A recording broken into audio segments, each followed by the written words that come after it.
أعوذ بالله من الشيطان الرجيم بسم الله الرحمن الرحيم هل ينظرون إلا أن تأتيهم الملائكة أو يأتي ربك أو يأتي بعض آيات ربك يوم يأتي بعض آيات ربك لا ينفع نفسا إيمانها لم تكن آمنت من قبل أو كسبت في إيمانها خيرا قل انتظروا إنا منتظرون إن الذين فرقوا دينهم وكانوا شيعا لست منهم في شيء إنما أمرهم إلى الله ثم ينبئهم بما كانوا يفعلون من جاء بالحسنة فله 10 أمثالها ومن جاء بالسيئة فلا يجزى إلا مثلها وهم لا يظلمون قل إنني هداني ربي إلى صراط مستقيم دينا قيما ملة إبراهيم حنيفا وما كان من المشركين قل إن صلاتي ونسكي ومحياي ومماتي لله رب العالمين لا شريك له وبذلك أمرت وأنا أول المسلمين قل أغير الله أبغي ربا وهو رب كل شيء ولا تكسب كل نفس إلا عليها ولا تزر وازرة وزر أخرى ثم إلى ربكم مرجعكم فينبئكم بما كنتم فيه تختلفون وهو الذي جعلكم خلائف الأرض ورفع بعضكم فوق بعض درجات ليبلوكم فيما آتاكم إن ربك سريع العقاب وإنه لغفور رحيم. صدق الله العظيم. الحمد لله رب العالمين والصلاة والسلام على سيد المرسلين وعلى آله وأصحابه أجمعين أما بعد. سورۃ الانعام کی یہ 8 آیتیں ہیں جن کی ابھی تلاوت کی گئی اور جن آیتوں پر سورۃ الانعام کا اختتام ہو رہا ہے.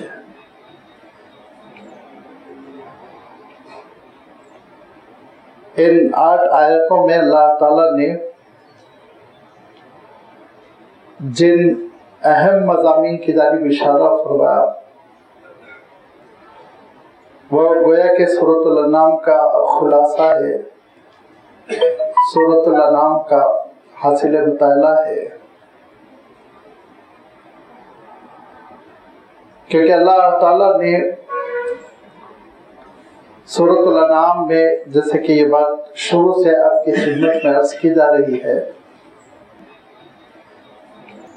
کہ اسلامی عقیدے کی بنیادوں کا تذکرہ فرمایا.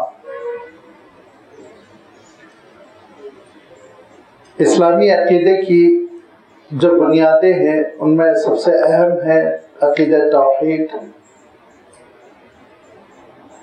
اور اسی کے ساتھ ساتھ عقیدہ رسالت اور پھر عقیدہ آخرت. لازمی بات ہے یہاں عقائد کی پوری تفصیل کا احاطہ نہیں کیا جا رہا ہے، بلکہ سورۃ الانعام میں اللہ تعالیٰ نے جن موضوعات کو، جن مضامین کو، جو ٹاپکس چھیڑے گئے ان کو بیان کیا جا رہا ہے. چونکہ ابلیس کی یہ سازش رہی ہے، اس کی کوشش رہی ہے، اور ہمیشہ سے حضرت آدم علیہ السلام کے زمین پر آنے کے وقت سے شیطان یہی کوشش کرتا رہا کہ ابن آدم بہک جائے، توحید کا راستہ چھوڑ دے، اسلام کا راستہ چھوڑ دے. جب جب ضرورت ہوئی اللہ تعالیٰ نے نبیوں اور رسولوں کو بھیجا. اللہ تعالیٰ نے حضرت نوح علیہ السلام کو بھیجا، حضرت ہود علیہ السلام، حضرت صالح علیہ السلام، حضرت شعیب علیہ السلام. پھر حضرت ابراہیم علیہ السلام کا زمانہ آیا، پھر آپ کے فرزندوں کا زمانہ آیا. فرزندوں میں آپ کے چھوٹے فرزند حضرت اسحاق علیہ السلام کی نسل میں تو لگاتار انبیاء آتے رہے، اور آپ کے بڑے فرزند حضرت اسماعیل علیہ السلام کی نسل میں اللہ تعالیٰ نے اپنے آخری رسول کو بھیجا. حالات بدلتے رہے، زمانہ ترقی کرتا رہا، انسانیت آگے کی جانب بڑھتی رہی، یہاں تک کہ انسان سن بلوغ کو پہنچ گیا، سمجھدار ہو گیا، علم اور تحقیق کا زمانہ آیا، اور اللہ تعالیٰ نے اپنی قدرت کا مظاہرہ فرمایا، نبی امی کو مبعوث فرمایا، جس پر اللہ تعالیٰ نے نبوت کا سلسلہ ختم فرمایا. تو اللہ تعالیٰ نے اپنی کتاب کو بھی محفوظ کر دیا قیامت تک کے لیے، اور اپنے رسول کے اسوے کو بھی، سیرت کو بھی، فرامین کو بھی محفوظ فرما دیا. شیطان شکست ماننے والا نہیں ہے، وہ قیامت تک جدوجہد کرے گا. وہ یہی کوشش کرے گا کہ صراط مستقیم سے کسی طرح انسان ہٹ جائے. اس کی جلسی، حسد، نفرت، عداوت ہمیشہ اس کو اس بات پر آمادہ کرتی رہی کہ حضرت آدم علیہ السلام کی ذریت، حضرت آدم علیہ السلام کی نسل راہ راست پر نہ رہے. اب اللہ تعالیٰ نے سورۃ الانعام میں پوری رہنمائی فرما دی کہ کس کس گوشے سے، کس کس جانب سے آ کر وہ سازش کرے گا، بھٹکانے کی کوشش کرے گا. ان سارے محاذوں پر تم الرٹ رہو، بیدار رہو، اپنے دین کی حفاظت کرو، اپنے عقیدے کی حفاظت کرو. لیکن لازمی بات ہے کبھی کبھی ابلیس کامیاب ہو ہی جاتا ہے، انسانوں کو بھٹکا دیتا ہے. لہذا اللہ تعالیٰ نے ان ساری چیزوں کا تذکرہ فرمایا جو بندے کو اللہ تعالیٰ سے جوڑ کر رکھتی ہے. وہ رب ہے، اس کی ربوبیت، وہ کیسا پالنہار ہے، کس طرح ہماری پرورش کرتا ہے، منزل مقصود تک پہنچاتا ہے، ضروریات زندگی فراہم کرتا ہے. کون سی چیز ہے جس کی کمی اس نے ہماری زندگی میں آنے دی ہو؟ غذا کے نام پر، فضا کے نام پر، دن و رات کا سلسلہ، صحت و بیماری کا سلسلہ، ساری چیزیں اللہ تعالیٰ ارشاد فرماتا ہے کہ اسی کے قدرت کے کارہائے نمایاں ہے. اور ارشاد فرمایا جب تمہاری ساری جسمانی ضرورتوں کو وہ رب پورا کر رہا ہے، باری تعالیٰ پورا کر رہا ہے، تو تم کو ہرگز اس غلط فہمی میں نہیں پڑنا چاہیے کہ روحانی ضرورتوں کی وہ رہنمائی نہ کرے، روحانی ضرورتوں کی وہ تکمیل نہ کرے. لہذا اللہ تعالیٰ نے، جیسے میں نے بھی اشارہ کیا، انبیاء علیہ السلام و تسلیم کا تذکرہ کیا، نبوتوں کا سلسلہ، ان کی تعلیمات، اور پھر اللہ تعالیٰ نے جو خرافات پیدا کر لی جاتی ہیں. حضرت نوح علیہ السلام کے بعد زمانہ لمبا ہوا، خرافات پیدا ہو گئی. حضرت ہود علیہ السلام کے بعد مدت دراز ہوئی، خرافات پیدا ہو گئی. یہاں تک کہ حضرت موسیٰ علیہ السلام کے بعد زمانہ دراز ہو گیا، لمبا ہو گیا، یہودیوں نے دین کی شکل بدل دی. حضرت عیسیٰ علیہ السلام کو تو کام کرنے ہی نہیں دیا انہوں نے. تو اللہ تعالیٰ نے جو خرافاتیں پیدا کر لی گئی تھی، نبیوں کے دین میں جو تبدیلیاں پیدا کر لی گئی تھی، ان کا تذکرہ فرمایا. یہ جانور جائز ہے، یہ ناجائز ہے، یہ مرد کھا سکتے ہیں، یہ عورت کھا سکتے ہیں، یہ فلاں کے نام پہ چھوڑا گیا ہے، فلاں کے نام پہ پکڑا گیا. ساری تفصیل بیان کرنے کے بعد ارشاد فرمایا کہ